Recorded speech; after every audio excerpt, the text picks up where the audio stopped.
Good morning, friends. So I was editing my next dungeon design video when I realized that I have to re-record all of the audio that I already recorded for it because it sounded terrible. And so now I'm procrastinating. Instead of doing that, I'm recording this video, which is entirely unscripted, and that might be a problem for a different reason. Whoops. Anyway, so the Game Awards came and went last night. Every year, I'm more and more disenfranchised by the entire event. I think Jeff Keighley is a guy who is well-meaning, but just so out of touch. It just prevents me from enjoying the show, I think, in a meaningful way. Anyway, so this is an unscripted video. I'm just gonna rant a little, and forgive me for my brashness and my strong opinions. But I think it's time for the Game Awards to die. Maybe not die entirely, but at least scale back. I think the Game Awards shouldn't be more than an hour, and I think we should have no announcements. No game trailers, no announcements. Because it's not the game news network. It's not a gaming event like E3, an expo where you show new things. It's the Game Awards. And that's what I want to see. The Game Awards touts itself as being a celebration of the industry. Now, what I love about the industry is its diversity.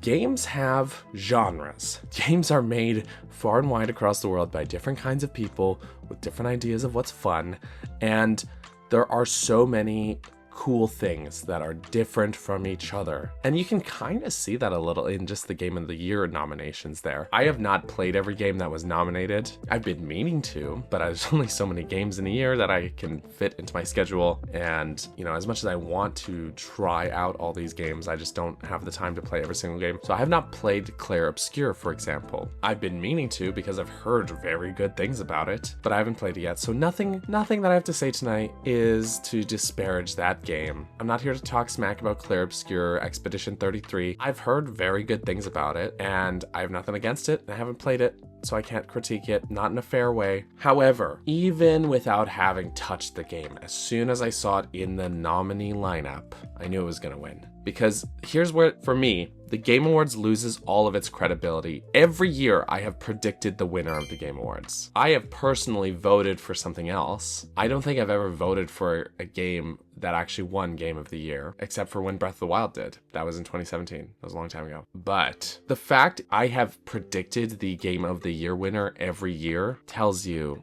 one thing, is that the Game Awards judges have a certain taste. Like, you can tell what are the kinds of games that these judges like. And that throws the credibility out the window, if you ask me, because that is just reflective of what those people like. Did you know audience votes, the public votes, only count for 10% of the overall consideration? And the other 90% is a panel of judges. And those judges like very specific kinds of games very consistently. And there's nothing wrong with that. I too also like very specific kinds of games consistently, but I also know that I am not a representative of all gamers. I don't represent everyone, but they claim to. That's the difference. And again, I think they're out of touch. And there's just such a lack of authenticity. They're trying to present themselves as oh, we're here to celebrate the industry and the developers who work hard to make these games, but we need to make some money on this event. We need some sponsorships. We need some ads. I don't care about any of that stuff. Jeff Keighley also hosts Summer Game Fest. He has his own event for announcements, and you know what? I have nothing against that. I think he should have that, and I think it should, and rightfully is, separate from the Game Awards. I want to keep the game announcements out of the Game Awards, the game trailers. I don't like all this shit that's interspliced. I don't like how half of the awards, probably more, they just rattle them off. They don't actually go on stage to, they don't have a person there to accept the award. You know what I mean? They just rattle through a bunch and then they're like, now let's get back to the ads. We gotta get back to the trailers. They have a live orchestra. That's always been a highlight. I like the music. I like how they do these sort of medleys that blend in all these different genres and stuff. That's always exciting. A couple of years ago, Flute Guy went viral. We all love the Flute Guy. I love the Flute Guy. He was the best part of the show that year. And then they were like, oh yeah, we need to exploit Flute Guy because the internet loves him. Now again, I think this guy is great. And you see his posts on social media where he's super grateful about everything and he's excited to just be a part of this thing.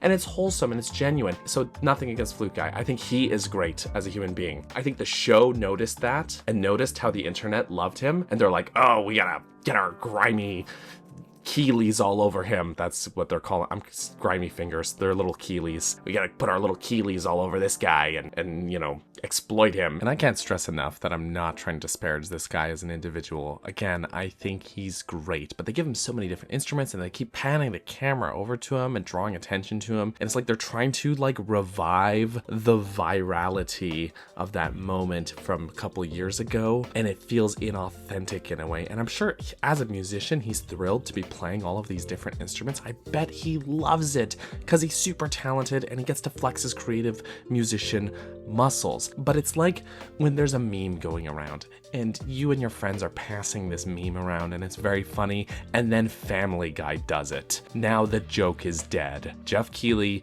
you are Family Guy. Part of what made him so charming that first year was because he was just part of the orchestra and he was loving it. It was authentic. It was just the internet rallying behind a musician's enthusiasm for their craft. But something about it this year just felt so corporate to me. Again, not to disparage the Flute Guy himself, he's the king and probably the only part of this year's show that was worth watching. But it's feeling forced. What did Jeff Keighley do to you, Flute Guy? The whole thing feels like a bunch of bigwigs patting themselves on the back. Oh, we did such a good job this year, you know? And it's telling how many controversies, how much backlash the Game Awards consistently has every year. And giving no cares to the individual developers, the individual artists, all of these people who work on these games. Also, can we talk about these categories? Some of these make no sense. Why do we have Content Creator of the Year, by the way? I say this as a content creator. Most years, I don't know who these people are. I know who, well, Moist Critical won. Good for him. I don't know who any of the other candidates are. I only know him.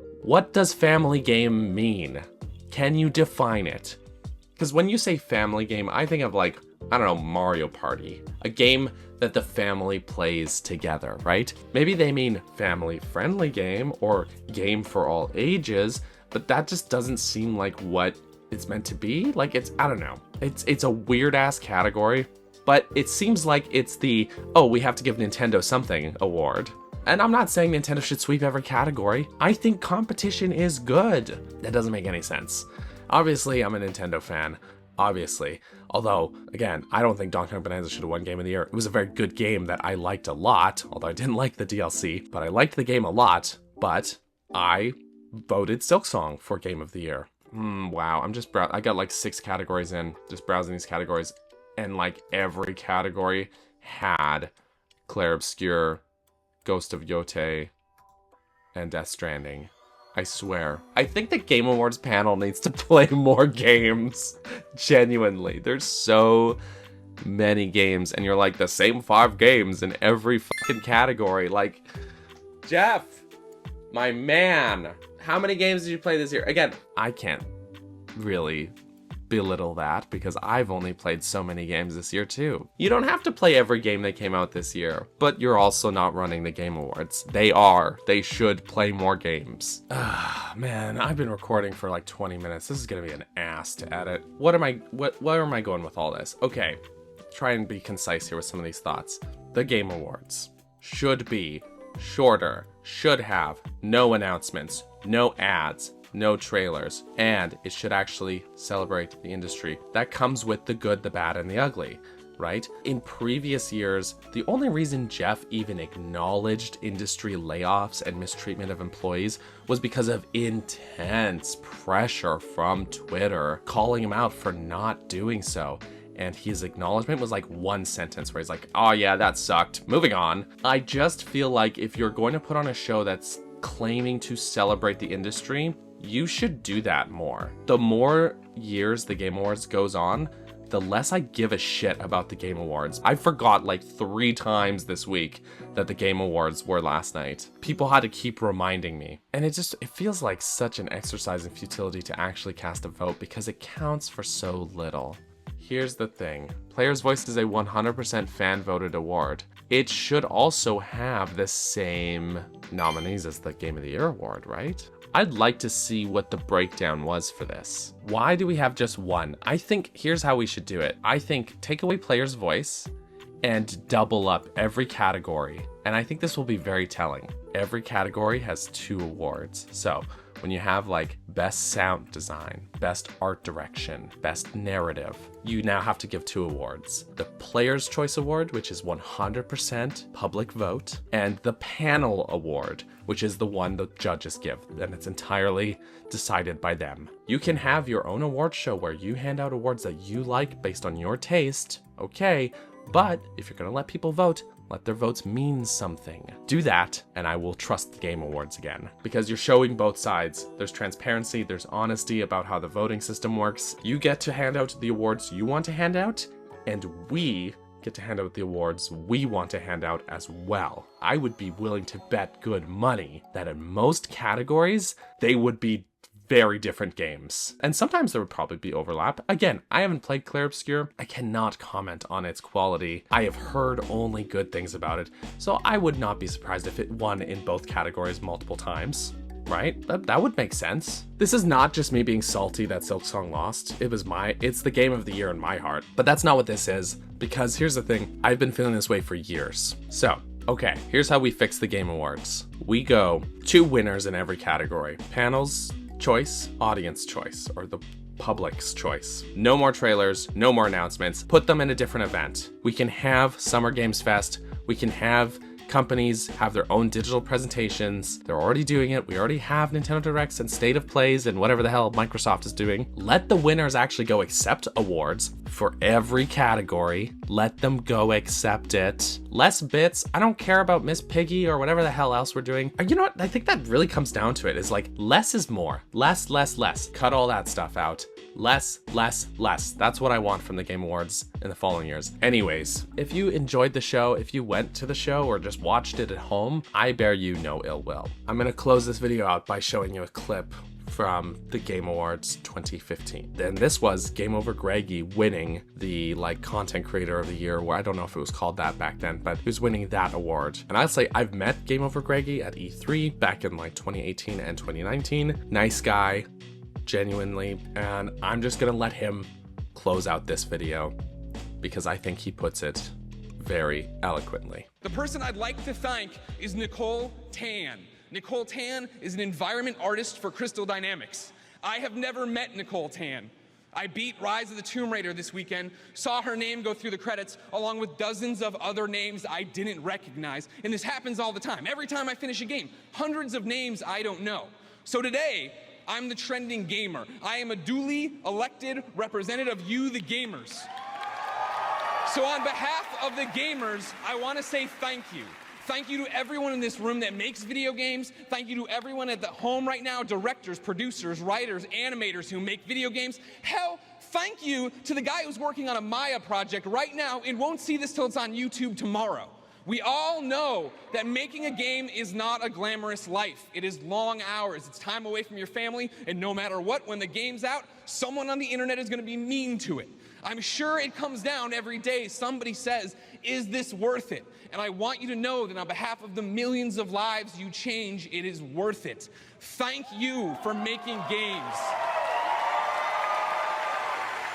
I would not be the person, we would not be the people we are today if it wasn't for video games. So thank you, each and every one of you who does this, makes video games. Thank you for your art, and know that we are forever in your debt.